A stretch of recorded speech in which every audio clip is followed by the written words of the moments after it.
में चंदू नाम का एक लड़का रहता था जो अपने माता पिता की दिल से सेवा करता था और उनकी हर बात मानता था। चंदू मन लगाकर पढ़ाई करता था और हमेशा सबकी मदद करता था। गांव के सभी लोग उसे प्यार करते थे। चंदू के पिता दिन भर फेरी लगाकर सब्जी बेचा करते थे और चंदू की माँ घर को संभालती थी। उसकी एक छोटी बहन थी जिसे वह बहुत प्यार करता था। पिता की कमाई से घर का खर्च तथा पढ़ाई का खर्च निकल जाता था। स्कूल जाने से पहले चंदू सारी सब्जियां धोकर ठेली पर सजा देता था, जिससे उसके पिता को मदद मिल जाती थी। एक दिन उसके पिता बारिश में भीग गए और बीमार पड़ गए। फिर एक दिन अचानक से उनकी मृत्यु हो जाती है।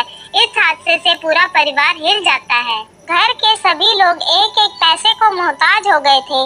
इधर चंदू की माँ की तबीयत भी खराब रहने लगी। चंदू यह देखकर बहुत दुखी होता था। वह अपने परिवार की मदद कैसे करे। वह ठेली लगाने की सोचता था, लेकिन वह अभी 8 साल का था, इसीलिए वह ठेली को नहीं संभाल सकता था। चंदू ने अपनी माँ से रामायण महाभारत के साथ साथ बहुत सारी चमत्कारिक कहानियाँ सुनी थी। उसके मन में विचार आया कि भगवान तो सभी की मदद करते हैं, उसकी भी जरूर करेंगे। यह सब सोचकर एक दिन चंदू सुबह ही मंदिर पहुँच गया। उसने वहाँ हाथ जोड़कर कहा, भगवान, मैं छोटा बालक हूँ, मुझे पूजा करना नहीं आता, लेकिन मैं आपसे विनती करता हूँ, भगवान मुझे सही रास्ता दिखाओ, हमारी मदद करो। इसी प्रकार चंदू रोज स्कूल के साथ साथ मंदिर भी जाया करता था और भगवान से विनती करता था। इसी प्रकार महीने गुजर जाते हैं। इस दौरान भगवान ने ना उसे दर्शन दिए और ना ही उसकी परेशानी दूर हुई। कभी कभी चंदू निराश हो जाता कि उसे पूजा ही नहीं करनी आती, इसीलिए भगवान उसे दर्शन नहीं दे रहे। फिर भी चंदू ने मंदिर जाना नहीं छोड़ा। आखिरकार एक दिन देवी माँ को उस नन्हे भक्त पर दया आ गई।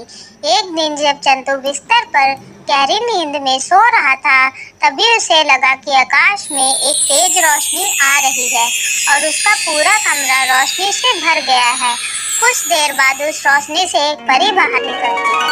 वो वैसी थी जैसा कि उसने किताबों में पढ़ा था।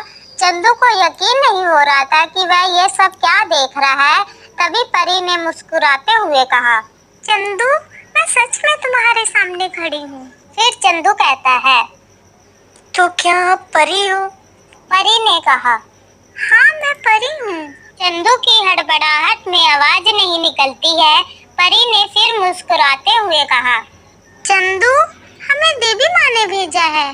यह सुनकर चंदू बहुत खुश हो गया और वह परी से कहता है, अगर आपको सच में देवी माँ ने भेजा है तो मेरी माँ को ठीक कर दो। मेरी माँ बहुत तकलीफ में है, मुझे उन्हें इस प्रकार देखा नहीं जाता है, मुझे बहुत दुख होता है। फिर परी बोलती है, ठीक है चंदू, कल तक तुम्हारी माँ बिल्कुल ठीक हो जाएंगी। चंदू कहता है, आपका बहुत बहुत धन्यवाद। फिर परी बोलती है, लेकिन चंदू, तुमने अपने लिए तो कुछ मांगा ही नहीं, मैं तो तुम्हें वरदान देने आई थी।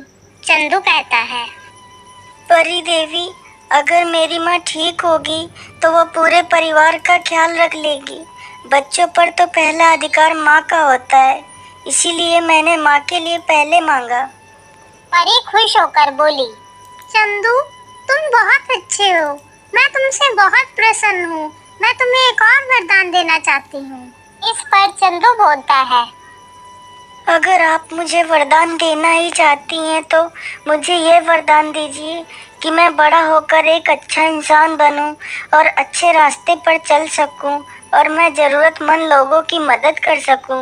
फिर परी कहती है, ठीक है चंदू। फिर परी उसे एक अंगूठी देती है और बोलती है, तुम इस अंगूठी को पहनकर जो भी मुराद मांगोगे वो पूरी हो जाएगी, लेकिन जिस दिन तुम इसका गलत इस्तेमाल करोगे उसी दिन इसकी सारी शक्ति खत्म हो जाएगी।